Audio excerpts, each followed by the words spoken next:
சொல்றாரு, அவருக்கு சொல்றாரு, என்ன சொல்றாரு? என் கிருபை உனக்கு போதும். அந்த வார்த்தை இன்றைக்கு நம்மளோட கூட இந்த காலையில இந்த புதிய வருஷத்துல நம்முடைய திருச்சபைக்கு நாம் ஒவ்வொருவருக்கும் இயேசு கிறிஸ்து என்ன வாக்கு கொடுக்கிறாருன்னா, என் கிருபை உனக்கு போதும். ஹல்லேலூயா. எத்தனை சந்தோஷமா இருக்குது. இந்த ஆண்டெல்லாம் ஒரு கிருபை நமக்கு போதும். இப்ப சொல்லுங்க பக்கத்துல, ஆண்டோட கிருபை உனக்கு போதும். பயப்படாத, பயப்படாத. இயேசு கிறிஸ்து நம்ம கிருபை கொடுத்திருக்கிறார். அது போதுங்க. ஹல்லேலூயா. அது எல்லாத்தையும் நம்ம கொண்டு வந்தோம். ஆமென். ஹல்லேலூயா. அந்த ஆண்டெல்லாம் அவர் கிருபை நம்ம நடத்தினது. இந்த வருஷத்திலும் அவருடைய கிருபை நம்ம நடத்தினது. எல்லாமே எனக்கு இயேசுதான், எனக்குள் வாழ்பவரும் இயேசுதான்.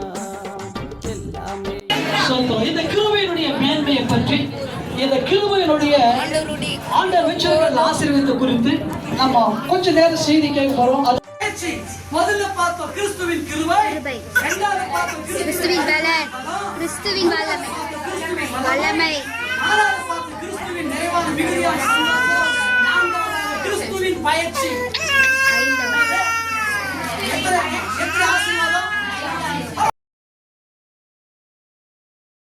பெற்றுக்கொண்டு என்னவெனில் கர்த்தராகிய இயேசு தாம் காட்டி கொடுக்கப்பட்ட அன்று ராத்திரில அப்பத்தை எடுத்து ஸ்தோத்திரம் பண்ணி அதை பெற்று, நீங்கள் வாங்கி புசியுங்கள், இது உங்களுக்காக பிற்கப்படுகிற என்னுடைய சரீரமாய் இருக்கிறது, என்னை நினைவுகூரும்படி இதை செய்யுங்கள் என்றார்.